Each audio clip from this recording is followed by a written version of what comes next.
السلام عليكم ورحمة الله وبركاته. ازيكم عاملين ايه؟ انا سلمى وحيد، خريجة كلية طب بيطري جامعة القاهرة دفعة 2016. اكيد هتسألوا ايه فيت ويلز دي. خلينا الاول نتكلم على شق ويلز. ده جيم انا بحب العبه يعني من زمان، اسمه يورو تراك سيميوليتور. من معناه يعني هو سيميوليشن لسواق تراكس في اوروبا. فانا هو لسه بادئه نيوبي او ليفل زيرو، ما عملتش اي حاجه خالص لسه، حتى العربيه نفسها مش بتاعتي. I don't own a truck لسه. فشغاله سواقه فريلانسر يعني. دي العربيه اللي الاونر اداهالي دلوقتي، الامبلوير بتاعي اداهالي فولفو. وايه 750 هورس باور باين، ده المفروض انها قويه قوي. والفيول تانك 1400، يعني كلام كده يعني. عربيه حلوه يعني، عربيه مش بسيطه يعني. الماني اللي معايا هم 2000 يورو بس، معيش فلوس اكتر من كده. ممكن اخد قرض من البنك، اروح البنك واخد منه قرض علشان اعرف ابدا اجيب العربيه بتاعتي اشتريها انا، واعمل بقى الشغل بتاعي وكده وافتح جراجات وبتاع. لكن هيخليني اشتغل كل يوم وانا ماليش في حكايه القروض، ويا عم خلينا بلا ربا بلا بتاع، خلينا احنا ماشيين ايه في حالنا كده. هاخدها جوب جوب وكمل يعني. فادي الكومباني بتاعتي اسمها فيت ويلز. وانا يعني في الاول خالص بيوريك الماب بتاعت الجيم. زي ما احنا شايفين الماب مش صغيرة في اوروبا يعني، فهادي مثلا ميلان في ايطاليا، ادي باريس فرنسا، ادي لندن في يوكي، ادي اوسلو بتاعت النرويج باين. اه. وستوكهولم اللي انا اصلا اخدت الجراج بتاعي فيها في السويد، اخترت ستوكهولم يعني. في إيه كمان؟ في برلين اهي بتاعت المانيا، في بودابشت بتاعت مجر، في وارزو دي بتاعت بولندا. يعني ما علينا، هو فاتح يعني مدن كتير قوي. المفروض انا بقى الف في المدن دي كلها على حسب الجوبز بتاعتي، وافتح كل ما افتح في الماب كل ما اختار جراجات اكتر واشتري اكتر واهاير بقى درايفرز يعني زياده وكده. كل ما انا بتقدم في الجيم يعني. فلسه هو بادئين في الاول خالص، مديني جوب من ستوكهولم لستوكهولم، وبنقل تشيكن ميت. فانا هو مثلا مكاني هنا، المفروض انا السهم الازرق ده هبدا هنا وامشي ورا الجي بي اس لحد ما اوصل للشركه دي، واحط فيها التشيكن ميت بتاعي اوصله. يعني زي ما انتم شايفين الاسامي دي تبقى اسامي شركات، المفروض باخد منها جوبز بوديلها جوبز كده.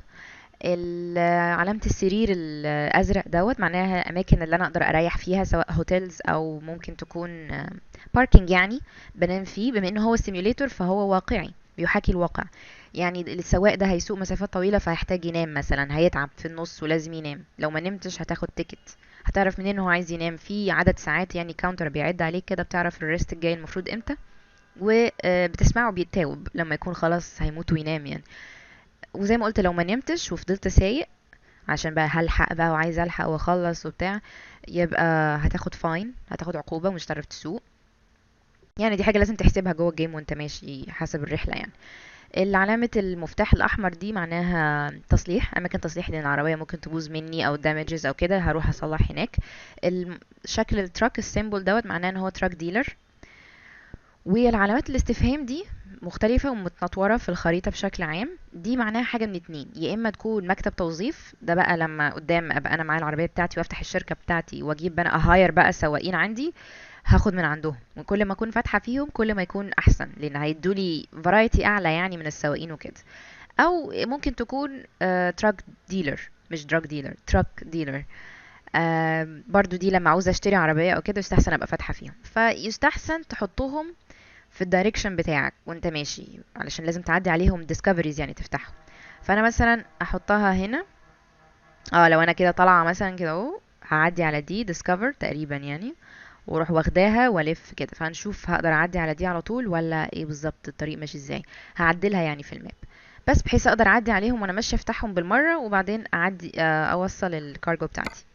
فزي ما قلت انا بنقل تشيكن ميت، ومعايا لسه 5 ساعات على ما الديدلاين يعني يجي.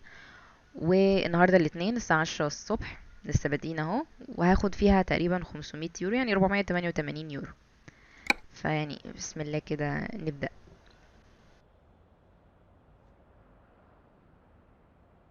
مم.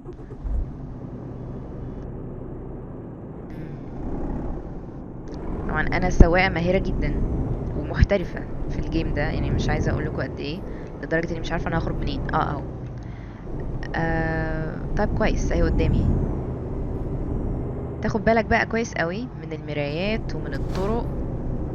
المفروض ابص يمين وشمال، بس بصراحة مملة جدا ان انا ابص. ادي كده انا شفت recruitment agency، لقيت recruitment agency فتحتها، ف ده كويس. ادي واحدة اهي معايا. معدي بقى على البوينت التانية، اخد بالي برضو من السبيد ليميت. يعني العلامة اللي موجودة في الخريطة تحت 50 ديت، اللي موجودة في دايرة حمراء دي، معناها السبيد ليميت بتاعي في المنطقة اللي انا ماشية فيها. فانا كده within السبيد ليميت لسه. دي ماشية بقى بإشارات وكل حاجة.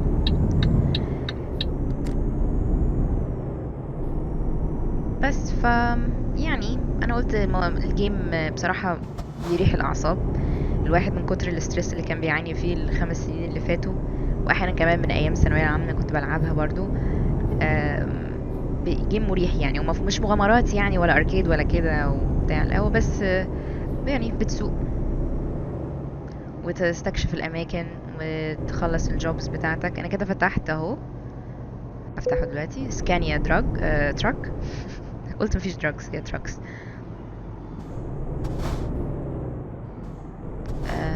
نقف كده شويه. طيب تكملة الكلام يعني، الاسم او الشق التاني من الاسم البرنامج اسمه ايه؟ فيت. ايه بقى علاقة الفيتس بالموضوع؟ مش عشان انا فيت يعني، بس بان يعني الزمن عاد علينا وخلانا بدل ما نعرف نشتغل دكاترة، احنا مش لاقيين شغل اساسا، فخلانا دلوقتي نشتغل اي حاجة نلاقيها. فاضطرينا ان احنا نخش هذا المجال الرائع.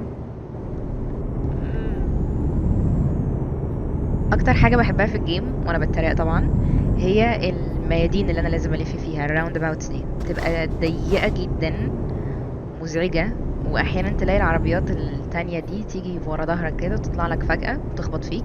طبعا لو خبطت فيك هتعمل لك دامجز، ودي هتحتاج تروح تصلحها. دي حتت في الطريق لسه مش مفتوحة، فلو خبطت فيها كأني خبطت في الحيطة. مش محتاج اخبط فيها، انا ممكن اخبط في الرصيف بس. يا نهار ابيض. اوكي، ايه الاحراج ده؟ انا لسه ملحقتش اعمل حاجة. نحاول نرجع بالراحة. بص كده من فوق يمكن اعرف ارجع او اخرج من الحتة اللي انا فيها. ايوه انا طلعت على الرصيف الحمد لله. طبعا سواقة الستات رائعة، يا نهار ازرق مش عارفة امشي. نحاول مرة كمان. طبعا ده جاي عايز يمشي دلوقتي، انت جاي تمشي لي دلوقتي. هو انا قلت انا بلعب الجيم ده من زمان؟ لا، لا خالص، انا لسه بادئه الجيم ده اول امبارح. انا يا دوبك عارفه الكنترولز فين. انا ما بسوقش بقالي زمن ولا حاجه يعني، ابدا خالص. ما علينا. كنا بنتكلم في حته الفيتس. هتدردش يعني كده حاجه بسيطه في اي حاجه ليها علاقه بالطب البيطري، هذا المجال الرائع اللي احنا ربنا كتبنا فيه. الحمد لله ما صدقنا اتخرجنا يعني منه. بس يعني الطب البيطري ده قدر، ما هواش وظيفة ولا شيء يعني. هو حاجة عليك فيك كده ما تقدرش تهرب منها. فمثلا مما قرأت على مدار المدة اللي فاتت يعني عامة بشكل عام كده، فشفت كام حاجة كده عجبتني، قلت ايه اناقشكوا فيها، اتناقش معاكوا فيها. زي مثلا اول حاجة خالص، كيس كده ممكن سريعا احكي لكم عليها. كان في قط عنده 4 سنين، بريتش شورت هير القط ده. و الاونرز بتوعه كانوا عارفين ان هو يعني بيرجع ممكن مرة في اليوم، ده العادي بتاعه، ما عندهمش مشكلة في حاجة زي كده يعني. لكن لقوه في يوم عمال مش عمال يبقى عمال يرجع يرجع يرجع، ومش مبطل خالص، فوميتنج شغال على طول، ومش قادر ياكل، ورافض الاكل. العلامة اللي لسه فاتت دي معناها ان في كاميرا مراقبة. فلو انا تخطيت السبيد ليميت هيتبهدلوني ان شاء الله، تيكت يعني كده حلوة. وانا لسه ما حلتيش حاجة. هو الباب منين؟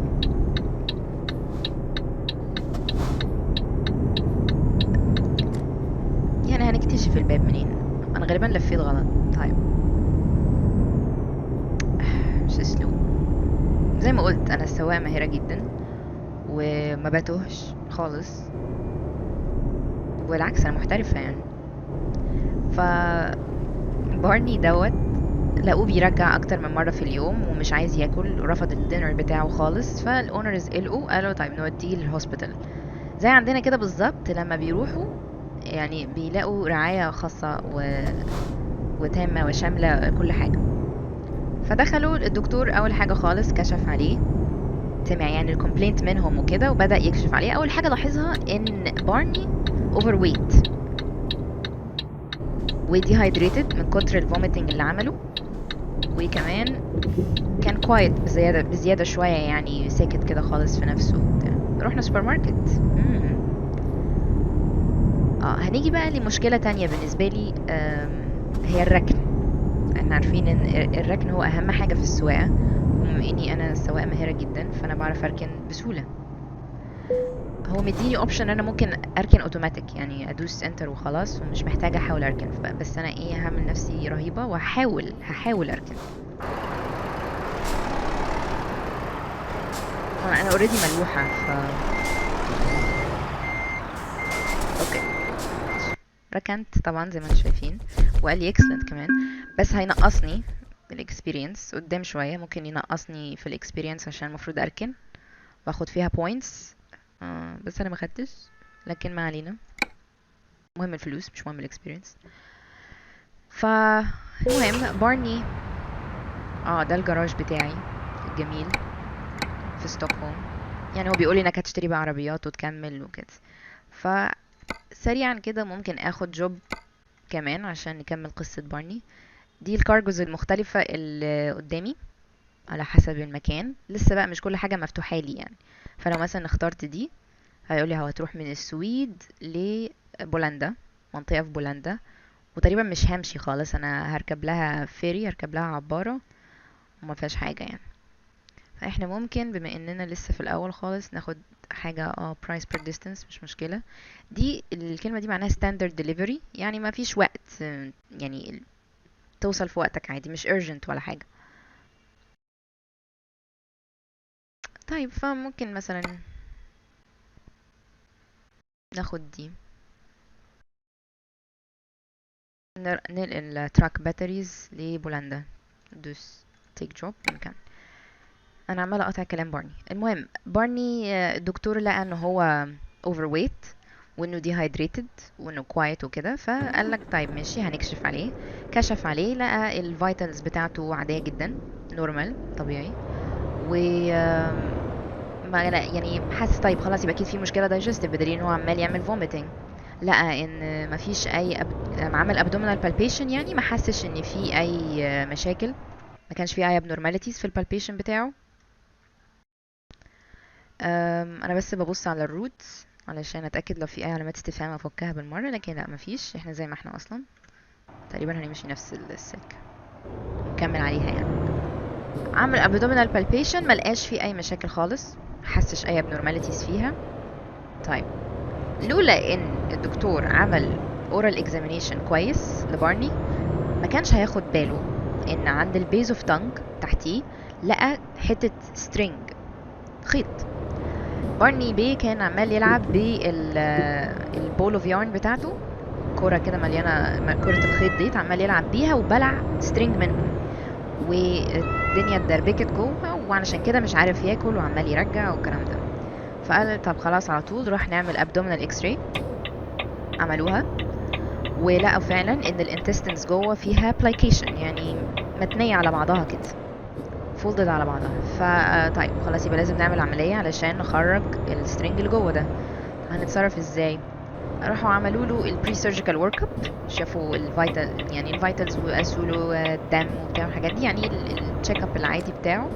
لقوا ان كل حاجة تمام، قالوا ماشي خلاص هنعمل العملية. فتحوا نفس الحتة الجميلة اللي انا كنت لسه واقفة فيها، بس المرة دي طبعا انا بتعلم بسرعة جدا فما وقفتش فيها. عملوا البري سيرجيكال ورك اب بتاعه، كل حاجة كانت نورمال. ادوله اي في فلويدز وادوله انتي بايوتكس، دخلوا الانستيزيا، والانستيزيا كان سموث فيها، دخل يعني انديوس تحتيها عادي وما حصلش مشكلة ولا اي حاجة. فيعني اهو الدنيا سلكت كويس. معايا ميل، هشوف مكلمني، ناخد ناخد بالنا الاول من الطريق، علشان اوروبا الحمد لله كلها داخله في بعض. هي على قد ما هي جميله جدا، بس الطرق كلها قريبه جدا من بعضها ورفيعه، فلو انت ما خدتش بالك من الطريق ممكن تتوه وما تقدرش توصل للحته اللي انت عايزها. آم، غالبا الميل ده بنك، اعتقد البنك عايز يقولي خد قرض وهيحثني على الاعمال السيئه. بفتحه بعدين، مش قصه. اللي انا عمال اعمل فيه ده عمال يقول لي معلومات عن الكارجو اللي انا شايلاها. مثلا انا شايله تراك باتريز رايحه من مكان انا مش عارفه اقراه لمكان تاني انا مش عارفه اقراه، بس مهم يعني هي من من السويد لبولندا زي ما قلنا. المفروض expected date اوصل امتى. طيب النكست ريست اهم حاجه هي الاخر واحده خالص دي. انا الريست الجاي بتاعي كمان 10 ساعات ونص تقريبا، 10 ساعات و40 دقيقه، وتايم ريمينينج في الرحله حوالي 44 ساعه. فده بيساعدني ان انا احسب عدد الساعات النوم بالنسبه للاكسبكتد تايم اوف ارايفل علشان ما اتاخرش. ده الدامجز، لازم اشيك الدامج بتاعه العربيه وبتاعه الكارجو اللي انا شايلاها واخد بالي منها. المهم بارني دخل العمليات، عملوا له الانستيزيا ودخل اتعمل له العمليه. قعدوا يدوروا على مكان الانتستينال بلايكيشن ولقوه فعلا على طول، وعملوا له تقريبا 3 انتيروتوميز.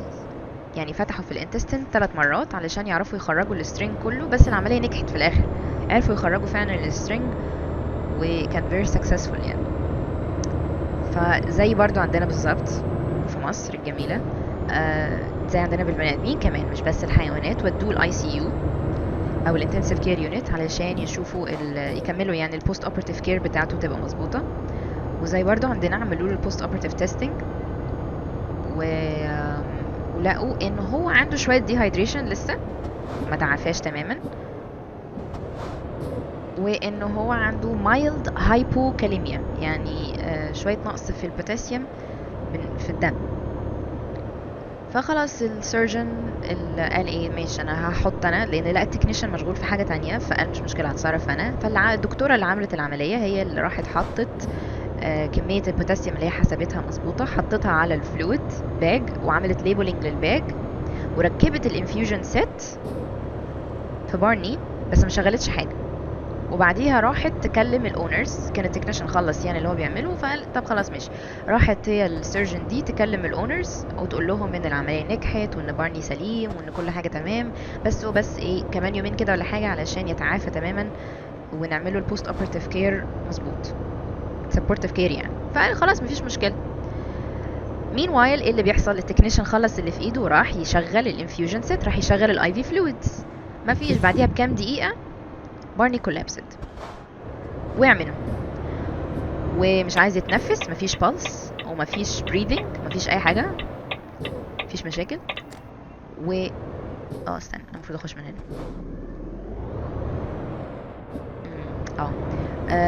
سقط منهم، مفيش بريذنج مفيش اي حاجه خالص. على طول عملوا له السي بي ار علشان يعملوا له ريسيسيتيشن يعني كارديو بالمونري ريسيسيتيشن. فركبوا له انتيوبيشن وفي اندوتراكيال تيوب، وعملوا external cardiac compressions يعني ضغطوا على القلب من بره علشان يشوف. فقعدوا في الحال ده ربع ساعه وبارني مفيش اي ريسبونس منه، وما فيش اي ريسبونس للسي بي ار، وما فيش امل يعني. انا كده داخله الفيري على فكره، انا داخله العباره علشان هنسافر ونروح بولندا. الفلوس التعرف بتاعه العباره انا ما بدفعهاش، الاونر الامبلوير بتاعي هو اللي بيدفع.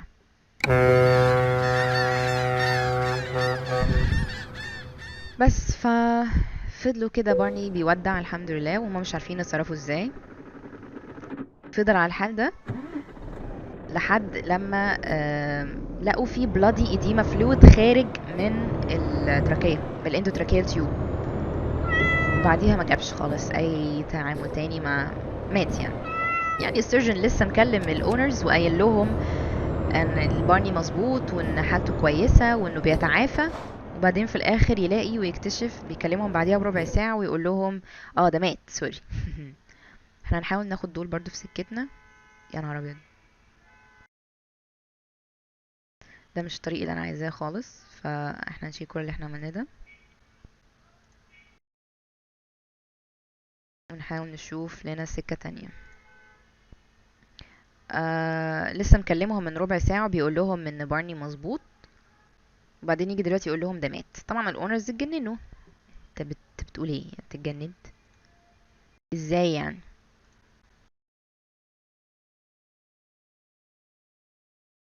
اوكي، السكة دي انا مش عايزاها، فاحنا ممكن ناخدها كده الاول وبعدين نبقى نرجع لها تاني، يعني لما نوصل للتانية نبقى نعملها تاني، مش مشكلة. عشان بس نبقى فاكرين الطريق، المفروض نمشي كده اساسا، بس يعني معانا شوية وقت ممكن نستغلهم في الكام question mark دي. يا رب بس ما امشيش غلط في الاخر. انا مش هقعد اعقد نفسي في الماب يعني، فاحنا خلينا بس فاكرين ان احنا المفروض نرجع تاني للماب مع مثلا حاجة زي كده. انا ما بصيتش وانا ماشية، فعشان كده اخدت تيكت وعملت دامج ولا حاجة. حظي كويس المرة دي. حاجة زي يعني المفروض ابص طبعا قبل ما اطلع، بس انا بصراحة بمل ان على ما ابص وعلى ما ارجع تاني لمكاني بكون يعني مت خلاص. المهم قعدوا بقى التكنيشن والسيرجن قعدوا مع بعض وقعدوا يشوفوا ايه بالظبط اللي حصل، لان كان خارج من العملية سليم وبعدين فجأة وقع، يبقى حصل مش في حد عك حاجة. ايه بقى اللي حصل؟ فقعدوا يتناقشوا كده بالراحة، والمهم يعني تريست باك الستبس اللي هم عملوها ولقوا ان ممكن احتمال من 3 يكون هو ده المشكلة. اول احتمال ان ممكن يكون حصل iatrogenic hyperkalemia، يعني بسببهم. iatrogenic طبعا معناها انها حاجة ميديسنال، يعني حصلت بسبب المستشفى او الكلينيك او كده. هايبركاليميا لان انتوا حطيتوا كمية بوتاسيوم بزيادة في الفلويد باج، وهو خد بوتاسيوم كتير، ومعروف ان لما بيحصل هايبركاليميا على طول ده بيعمل هارت بلوك، وهو ده اللي خلاه يكولابس. بعدين راحت السيرجن على طول طبعا خافت وقال ايه، لا لا لا، انا ظبطت كمية انا عارفة كويس انا عملت ايه، انا ظبطت كمية. انا ايه ده، هو ليه لفني كده؟ بس كده. انا ظبطت كميه الفلويدز مظبوط، وعارفه كميه البوتاسيوم اللي حطيتها قد ايه، وما كانتش هايبركاليميا. راحوا شكوا في حاجه تاني، قالوا طيب ممكن يكون حصل له مثلا هو اصلا عنده هارت ديزيز ومع العمليه وبتاع، فكانت كومبليكيشن يعني، ومات من المشكله، هي مات من الهارت ديزيز ده. بس رجعوا قالوا لا، لما احنا عملنا له الفيتال تشيك اب في الاول خالص والبري اوبراتيف تيستنج ما كانش فيه اي مشاكل. وقت الانستيزيا اندكشن نفسه كنا بنمونيتور، طبعا كانوا طبعا بيمونيتور الانستيزيا بالاي سي جي، لقوا ان الاي سي جي طبيعي وضربات القلب ما فيهاش اي مشاكل. وكمان لو هو كان عنده فعلا حاجه في القلب والمشكله في القلب، يعني كان قبل ما يكولابس المفروض يبان شويه اعراض ديسنيا او shortness of breath، مش على طول يكولابس فجاه كده. فقالوا طيب ايه كمان ممكن يكون حصل؟ قالوا ان ممكن يكون محدش فضى الهواء اللي فيه الانفيوجن سيت. لما السيرجن ركبت الانفيوجن سيت في الاول، ما فضتش مثلا الهواء منه، طب التكنيشن فضى الهواء، طب مش عارفه مين، فشكوا انها ممكن تكون حقنة هواء هي اللي موتته يعني. انا ممكن احل الموضوع على طول، بس انا بصراحه افضل ان انا اشوف اجوبتكم واقتراحاتكم واعرف بالظبط يعني ايه رايكم في اللي حصل لبارني يعني ده. هل هو مثلا كان اهمال طبي، ولا كان بسبب مرض ما حدش اكتشفه، ما خدوش بالهم وهما بيكشفوا عليه في الاول، ولا ايه بالظبط؟ ولو انتوا مكان الاونرز دول هتحسوا بايه؟ يعني انا اسمع منكم يعني، اشوف كده رايكم ايه في الموضوع ده. وبس، وممكن نكمل الرحله الجايه. السلام عليكم ورحمه الله.